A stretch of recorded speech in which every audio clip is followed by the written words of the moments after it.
Picture the scene. Chicago's most exclusive restaurant. At the best table, a billionaire mogul entertains his stunning mistress. Suddenly, a woman approaches, her presence radiating an icy calm. She's elegant, poised, and 7 months pregnant. It's his wife. But she isn't here to cry or to cause a scene. She's here to execute a plan. With a single envelope slid across the table, she detonates his perfectly curated life in front of everyone. This is the story of Maya Elridge, a woman who turned devastation into a declaration of war. What happens next will leave you breathless. Stay tuned. The air in the penthouse on the 87th floor of the St. Regis Chicago was always the same, temperature-controlled, faintly scented with white tea and peonies, and silent. It was a silence that cost millions, a buffer against the clamor of the city below. For Maya Elridge, now 7 months pregnant, that silence had once felt like peace. Now it felt like a vacuum, sucking the very breath from her lungs. She traced the cool, veined marble of the kitchen island, her gaze fixed on the floor-to-ceiling window. The city lights glittered like a spilled chest of jewels, a spectacle that used to thrill her. Tonight, it just looked like a million tiny, indifferent eyes. Graham Elridge, her husband, was a titan. A self-made real estate and tech mogul, he moved through the world as if he had personally laid its foundations. He was charming, impossibly handsome, and possessed a confidence so absolute it was its own form of gravity, pulling everyone and everything into his orbit. Maya had been pulled in 5 years ago, a hopeful architect, swept away by a whirlwind romance that culminated in this gilded cage. She had loved him with a fierce, all-consuming passion, believing she was the anchor to his ambitious soul. She'd put her own career on hold, a sacrifice she made willingly for their future, for the family they were building. The first crack in their perfect facade had been hairline thin, a late-night board meeting on a Friday. He'd come home smelling not of stale office coffee, but of a cloying, unfamiliar perfume, something floral and audacious. She'd dismissed it. Then came the hushed phone calls he'd take on the terrace, his back to her, his voice a low murmur that the wind snatched away. The password on his personal laptop, once shared freely, was suddenly changed. "New security protocol from IT," he'd said with an easy smile, but his eyes didn't quite meet hers. The suspicion was a slow-growing poison. Maya fought it, telling herself it was hormones, the anxiety of impending motherhood making her paranoid. Graham was a good man. He was her man. He'd gently rub her swollen feet at night, talk to her belly in a soft, silly voice, and plan their baby moon to Lake Como. How could a man who did those things be deceiving her? The truth arrived not with a bang, but with the quiet click of an email notification. Graham had left his tablet on the bedside table, unlocked. A confirmation from a high-end jewelry store, graph, had popped up. Item: a diamond tennis bracelet. Recipient: Rhea Collins. Delivery address: a luxury condo in the Gold Coast she didn't recognize. The purchase date was 2 days ago, the day he'd claimed to be in grueling, back-to-back meetings, finalizing the new Elridge Tower project. Rhea Collins. The name struck Maya with the force of a physical blow. She was a new, ferociously ambitious VP in Graham's acquisitions department. Maya had met her once at a company gala. She remembered a young woman with razor-sharp cheekbones, a predatory intelligence in her eyes, and a red dress that was an event in itself. She had watched Rhea laugh at something Graham said, her hand lingering on his arm just a fraction of a second too long. At the time, Maya had registered it as a flicker of annoyance. Now, it replayed in her mind, in high definition, a scene from a horror film, where she was the only one who didn't know the monster was already in the house. For 3 days, Maya lived with the knowledge coiling in her gut. She functioned on autopilot, smiling when Graham kissed her goodbye, discussing nursery colors, feeling the baby kick inside her, a tiny, innocent life tethered to this colossal lie. The love she felt for him didn't just vanish, it curdled. It twisted into something agonizing, a phantom limb that ached with memory. Each touch from him felt like a brand, each lie a fresh layer of suffocation. She wasn't a fool. She knew the power imbalance was a canyon. Graham had the money, the lawyers, the influence. He could paint her as an unstable, hormonal pregnant woman. He could bury her. But as she sat in the silent penthouse, the city lights mocking her, something shifted. The immense, crushing weight of her grief began to solidify. It wasn't just sadness anymore. It was rage.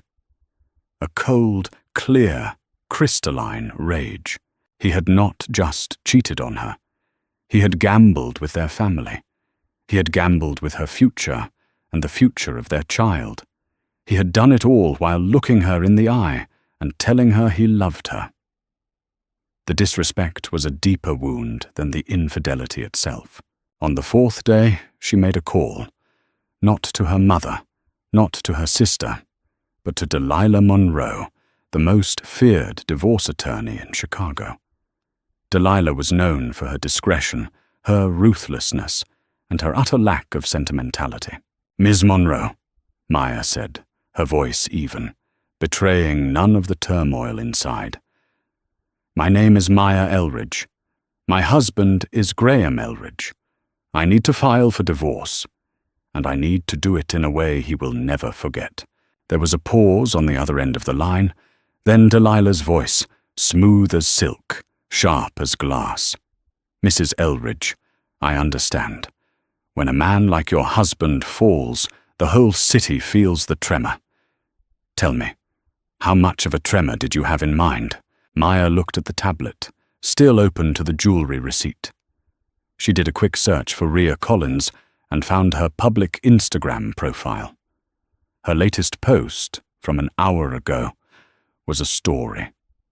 A clinking champagne flute, a perfectly manicured hand, adorned with a new, sparkling diamond tennis bracelet, and a caption, "Tonight's we won't forget." The location tag was a single word. Aurelia. Aurelia. Graham's favorite restaurant for closing deals, an exclusive, opulent place where the city's elite went to be seen. He had taken her there on their first anniversary. The tremor, Maya thought, would start tonight. She wasn't going to cry. She wasn't going to scream. She was going to walk into that restaurant, carrying the future he had so carelessly discarded, and serve him the consequences on a silver platter. The gilded cage was about to break, and she would be the one holding the hammer. The black dress Maya chose was deceptively simple.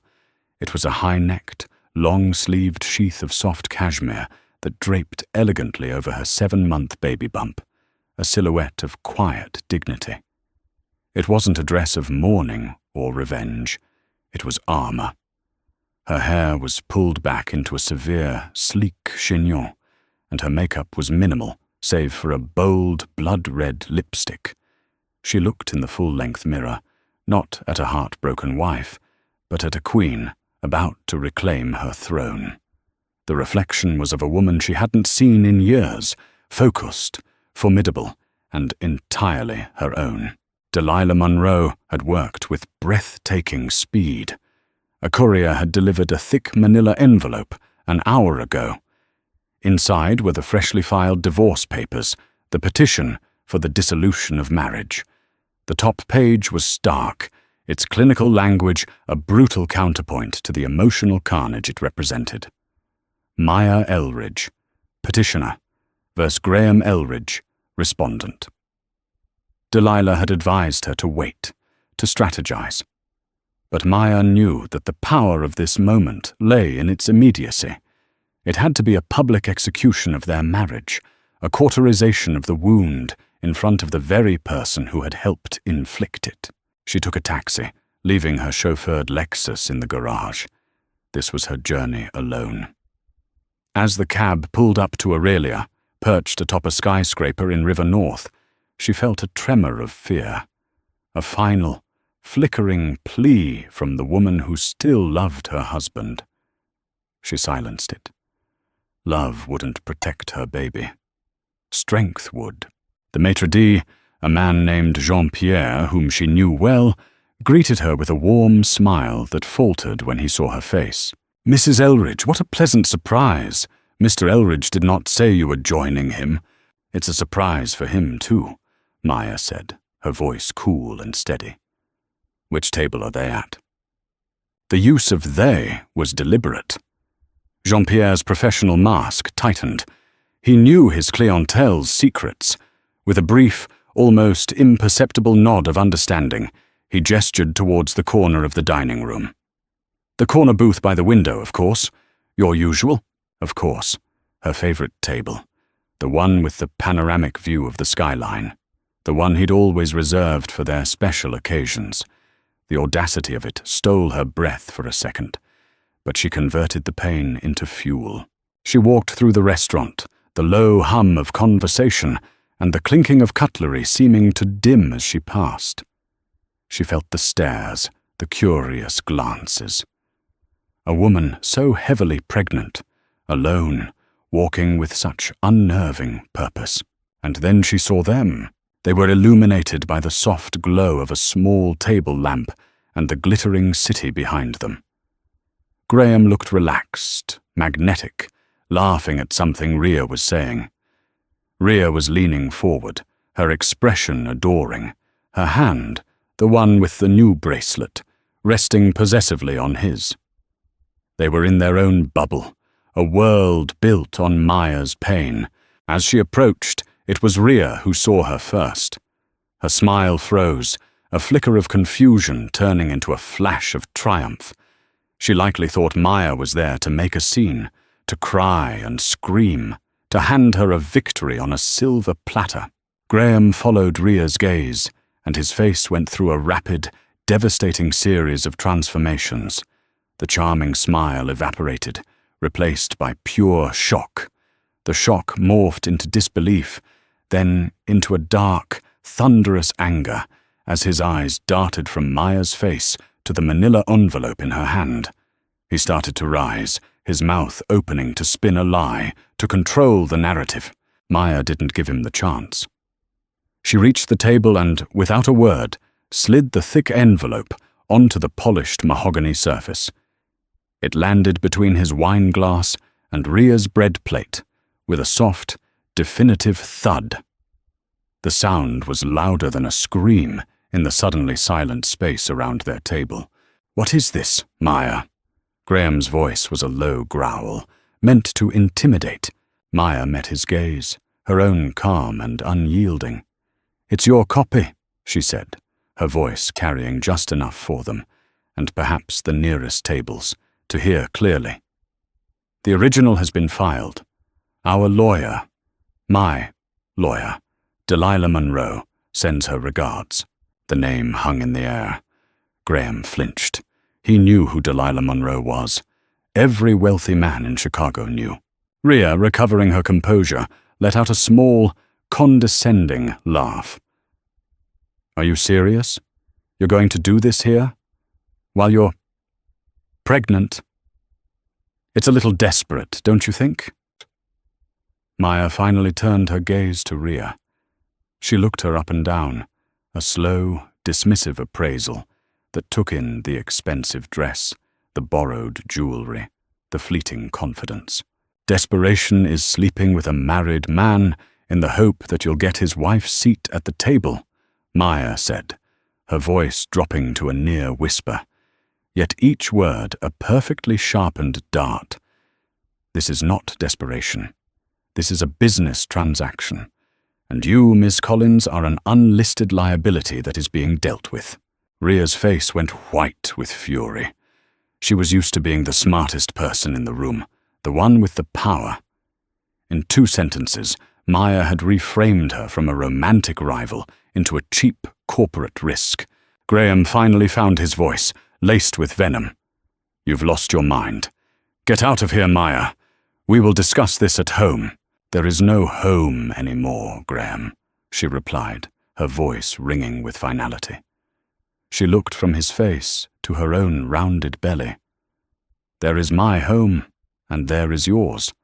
The contents of that envelope will make the distinction perfectly clear. I've petitioned for exclusive use of the penthouse, effective immediately. My security is there now. Your things will be packed and sent to your office tomorrow." He stared at her, truly seeing her for the first time in years. Not as an accessory, not as a gentle partner, but as an adversary, an equal. And it terrified him. "Maya, please," he began, the anger shifting to a desperate attempt at manipulation. "Don't do this. Think about the baby. That was his final, fatal mistake."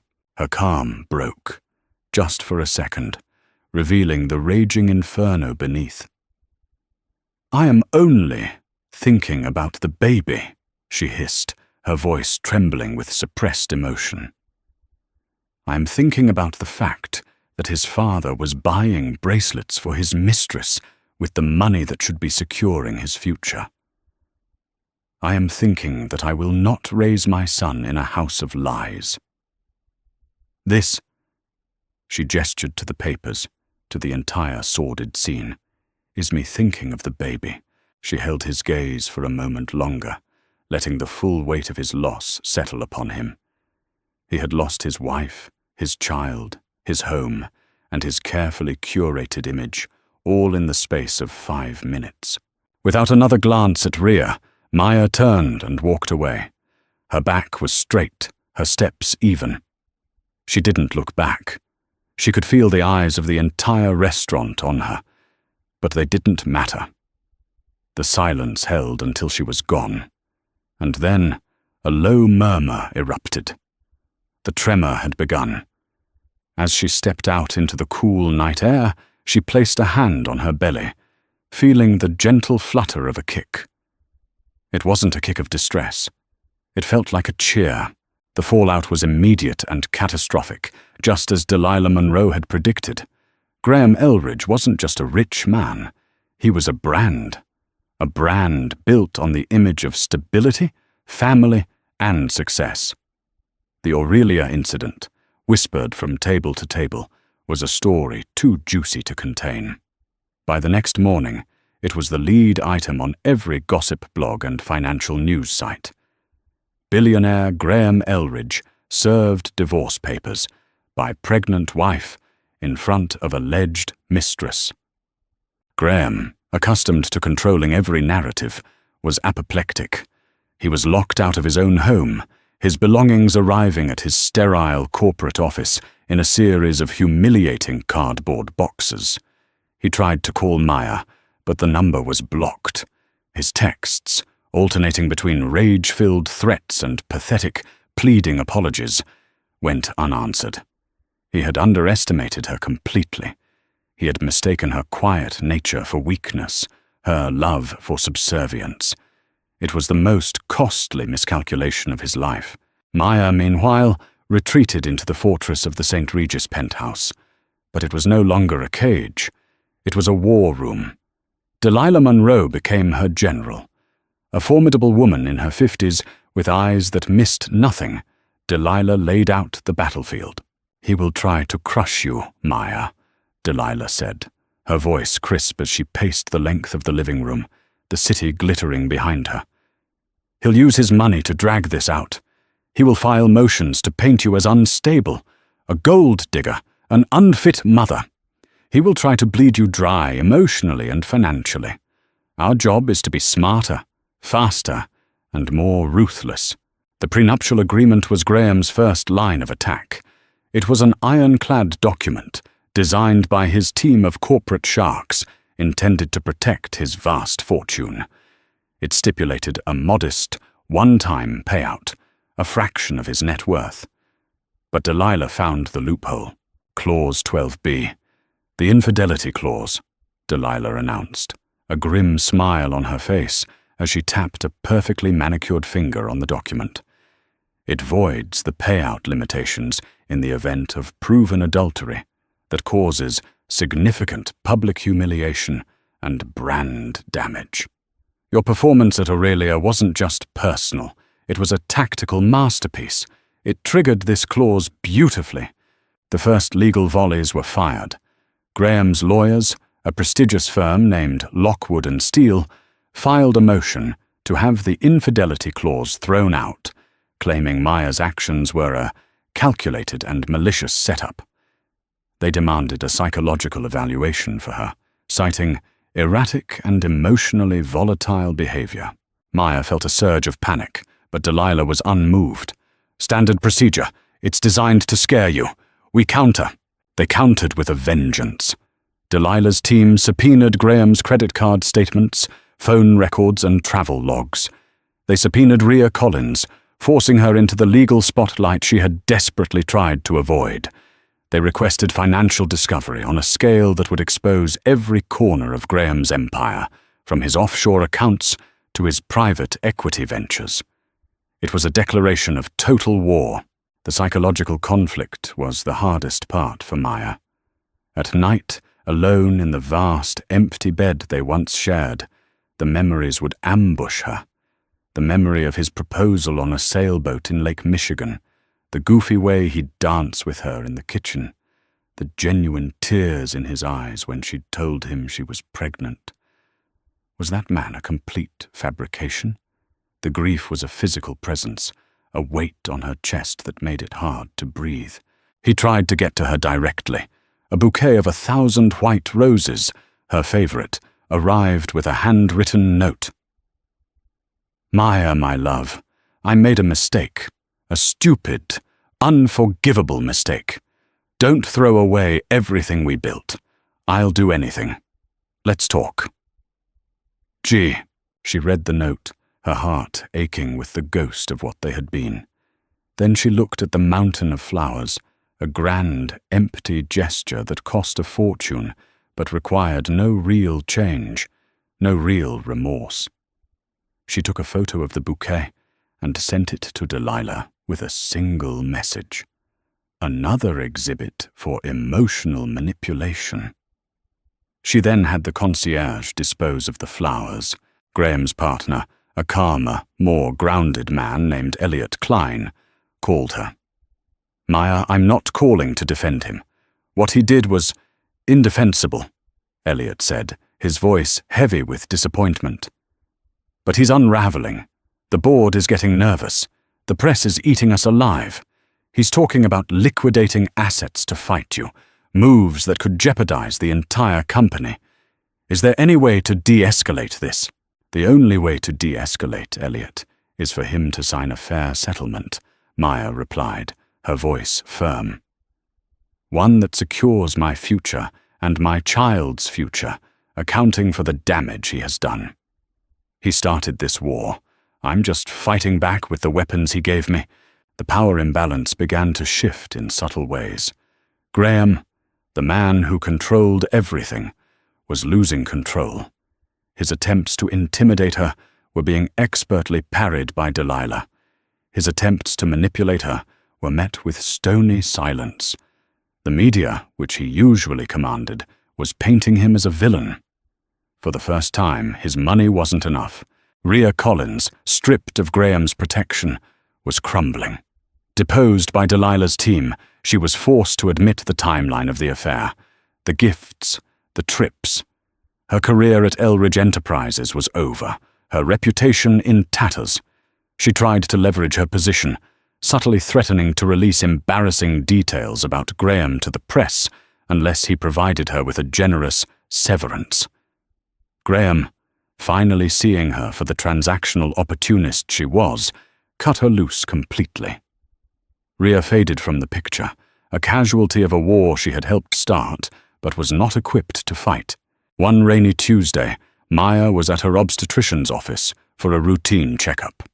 As she lay on the table, listening to the strong, steady thump, thump, thump of her baby's heartbeat through the Doppler, tears she hadn't allowed herself to shed finally came. They weren't tears of sadness for her lost marriage, but tears of overwhelming love and responsibility for the little life that depended entirely on her. This was why she was fighting. Not for revenge, not for money, but for this heartbeat, for the right to build a new life, a safe and stable life, free from the wreckage of Graham's lies. The war of attrition was exhausting, but in that sterile doctor's office, listening to the sound of the future, Maya knew she had the one thing Graham had lost. A reason to win that was bigger than herself, and that made her invincible. The legal battle dragged into a brutal winter. Chicago was entombed in ice, and the cold seemed to seep into the very marrow of the conflict. Graham's strategy was clear: to exhaust Maya financially and emotionally until she accepted his original, paltry settlement offer. His lawyers filed endless, frivolous motions, burying Delilah's team in paperwork, driving up costs, a war of 1,000 paper cuts. Maya felt the strain. The pregnancy was advancing, her body feeling heavy and tired. Some nights, doubt would creep in, whispering that she should just take the deal and find some peace. But then she would feel a kick, a reminder of her purpose, and her resolve would harden again. The turning point came from an unexpected source. Elliot Klein, Graham's business partner, requested a discreet meeting. They met in a quiet cafe in Lincoln Park, far from the prying eyes of the downtown core. Elliot looked haggard, the stress of the company's turmoil etched on his face. "Maya, I shouldn't be here," he began, stirring his coffee without looking at her. "But what Graham is doing, it goes beyond the divorce. It's reckless. He's become paranoid, obsessed. He's making decisions that could sink us all." "What kind of decisions?" Maya asked, her senses on high alert. Elliot hesitated, then seemed to make a decision. "He's been trying to leverage company assets for personal use, specifically the new Azure development project. He's trying to structure a loan against the project's capital fund." Maya's mind raced. The Azure was a massive luxury condominium project they had just broken ground on. It was the company's flagship venture. "Why would he do that? He has plenty of personal liquidity." "To hide it," Elliot said, finally meeting her eyes. "He's trying to move money around, to create a smokescreen for the financial discovery your team is doing. He thinks if he can tie up his personal funds in corporate debt, they'll be harder for you to get to. But it's worse than that. The way he's structuring it is verging on fraudulent. He's using projected earnings as collateral, a huge gamble. If the market dips, the whole project could collapse." A cold dread washed over Maya. This wasn't just about the divorce anymore. But there was something else in Elliot's eyes, a personal hurt. "There's more, isn't there?" she prodded gently. Elliot sighed, a cloud of defeat. The affair with Rhea Collins. It wasn't just a fling, Maya. It was strategic. Rhea was his point person on a secret side project. They were planning a hostile takeover of my shares. He was using her to gather intel on my other investments, looking for a weakness, a reason to trigger the buyout clause in our partnership agreement. The breath left Maya's body. The betrayal was a hydra, sprouting new, more monstrous heads. Graham hadn't just cheated on his wife, he had been actively plotting to ruin his oldest friend and business partner, the man who had been best man at their wedding. Rhea wasn't just a mistress, she was a co-conspirator. He was going to use the profits from the Azure project, once he controlled it entirely, to build his own dynasty. "Free of me, free of you," Elliot finished, his voice bitter. Maya sat in stunned silence. The puzzle pieces clicked into place with horrifying clarity. Graham's charm, his ambition, she had seen them as his strengths. Now she saw them for what they were. Tools for a deep-seated narcissism, a pathological need to win at any cost, against anyone. He hadn't just broken their vows.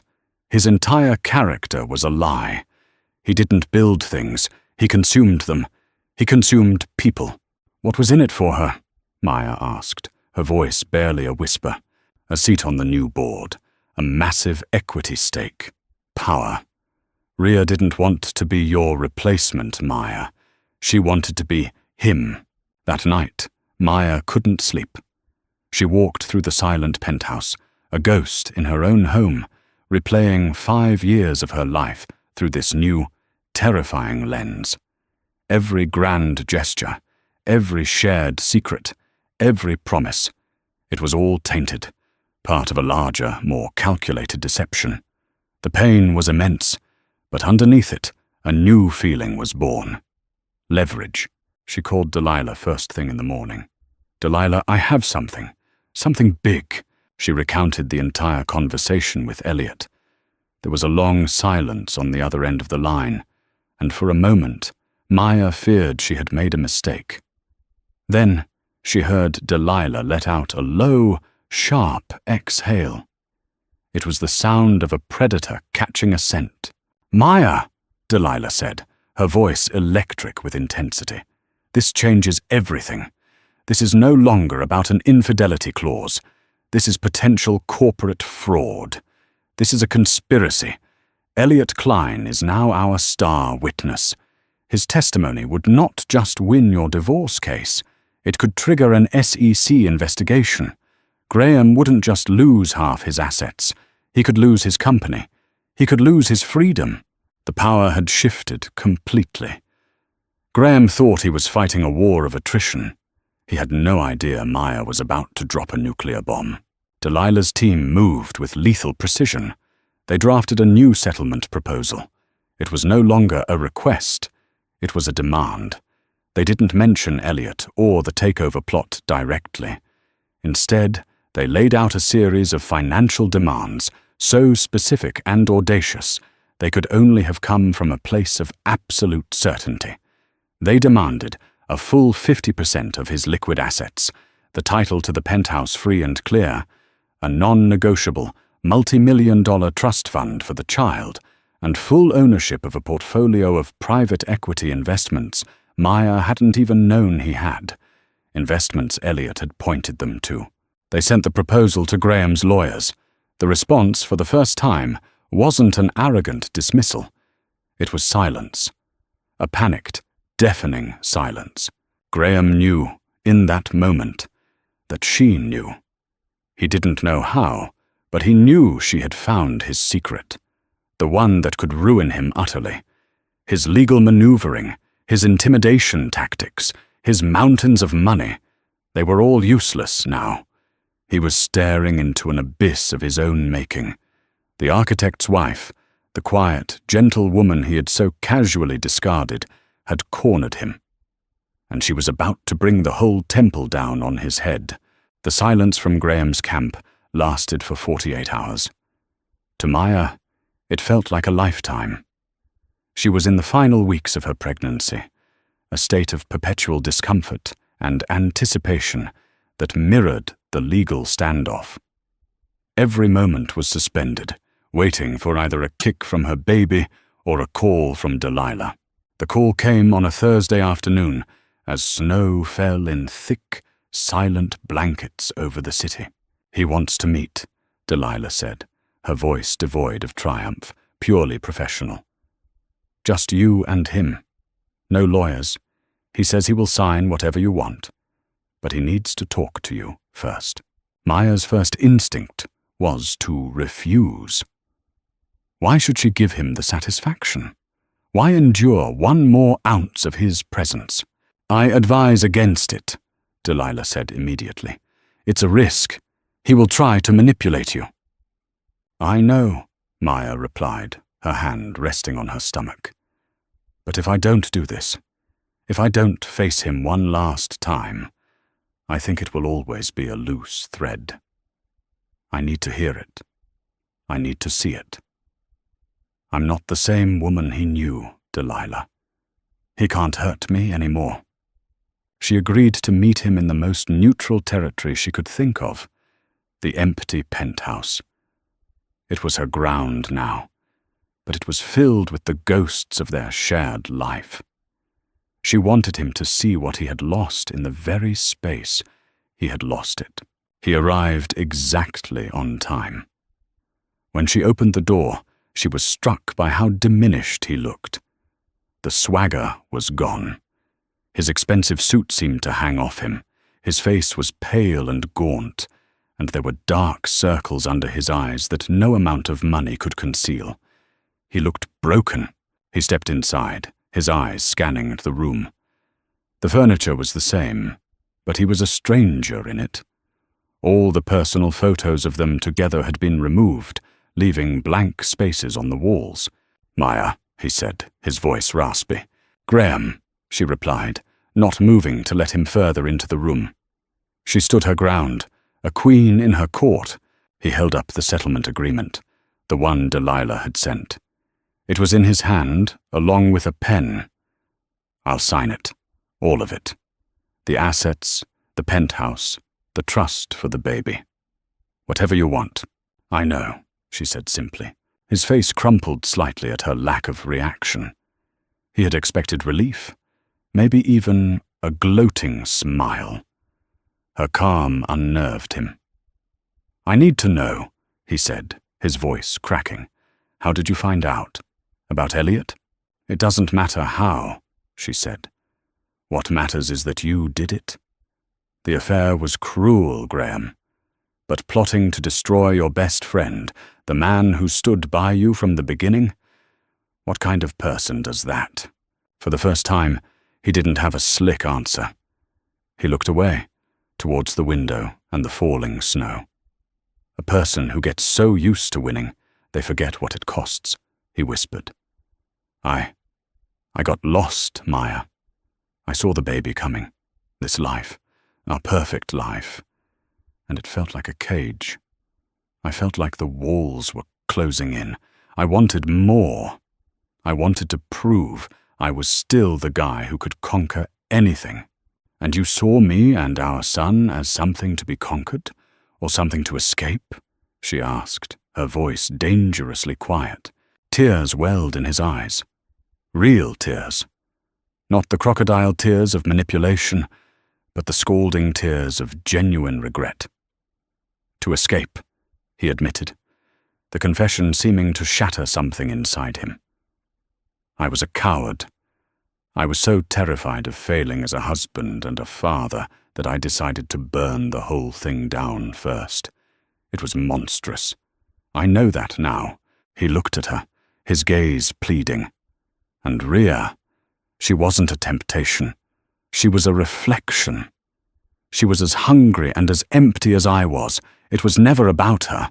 It was always about me, my ego, my fear. Maya listened, feeling the final vestiges of her old love for him, turning to ash. It wasn't anger anymore. It was a profound, hollow pity. He wasn't a titan. He was just a small, scared man who had built a skyscraper around his own emptiness. I believe you, she said, and she meant it. She believed he was sorry now that he was cornered, now that he had lost everything. The reckoning had come for him. But it doesn't change anything. I know, he choked out. He stepped forward and placed the signed papers and the pen on the console table by the door. Can I ask you one thing? She nodded. The baby, our son. Will you tell him about me? Will you let me? His voice broke. Will you let me try to be a father to him? This was the question she had been dreading and preparing for. She thought of the innocent life inside her, a life that deserved a father, even a flawed one. Her battle had been with Graham the husband, not Graham the father. That was a battle he would have to fight for himself, every day, for the rest of his life. He will know who his father is, she said, her voice softening for the first time. And whether you get to be a father to him will be up to you. It will be decided by your actions from this day forward. You will have to earn him, Graham. Every single day." He nodded, wiping his eyes. A man stripped bare of all his power. There was nothing left to say. The war was over. He had signed his surrender. He turned and walked out the door, not looking back. Maya closed it behind him, the quiet click of the lock sealing the end of an era. She stood in the silent hall, her hand on her belly, and took a deep, shuddering breath. It was the first breath of her new life, a life she had fought for, a life that was finally, unequivocally, her own. 3 weeks later, on a crisp, sunlit morning that promised the first thaw of spring, Noah Elias Elridge was born. He arrived with a lusty cry and a full head of dark hair, a perfect, tiny being, untainted by the storm he had weathered in utero. Holding him in her arms for the first time, Maya felt a love so pure and powerful it recalibrated her entire world. All the pain, all the betrayal, all the anger of the past few months dissolved in the face of this miracle. This was her victory. This was her redemption. The divorce was finalized quietly. True to his word, Graham didn't contest a single point. The penthouse became hers. The funds were transferred. The trust for Noah was established. The media moved on to the next scandal. The tremor had subsided. Graham kept his distance in the beginning, respecting her need for space. The first time he saw his son was a week after Maya brought him home. He didn't come with grand gifts or empty promises. He came alone, looking nervous and humbled. He stood by the crib and just looked at Noah, his face a complex mask of awe, regret, and a fragile, nascent love. "He's beautiful, Maya," he whispered. "He looks like you. He has your eyes," she replied softly. It was a simple statement of fact, not an olive branch, but a recognition of their unbreakable link. Their interactions became a carefully choreographed dance of co-parenting. They communicated through a shared app, discussing feeding schedules, doctor's appointments, and milestones. Graham was consistent. He showed up when he said he would.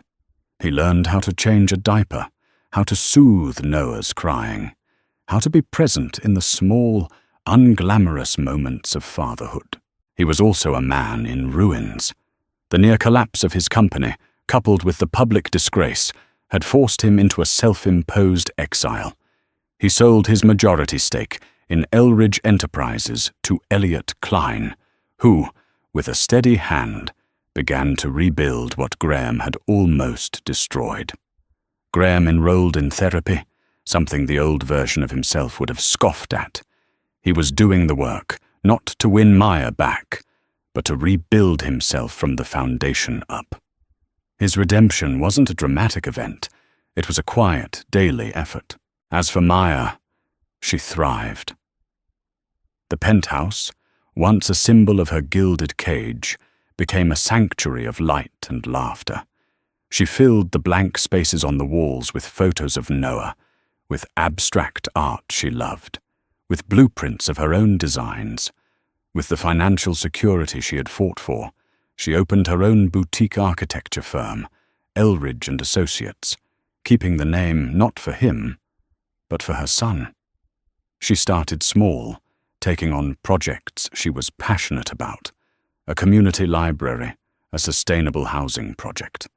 Her creativity, so long dormant, bloomed with ferocious intensity. She was no longer just a mother or an ex-wife. She was Maya, the architect.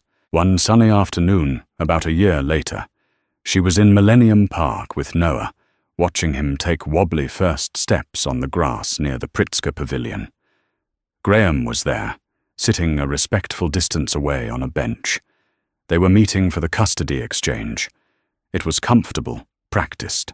He walked over, a small, genuine smile on his face. "He's getting fast." "Tell me about it," Maya laughed, scooping a giggling Noah into her arms.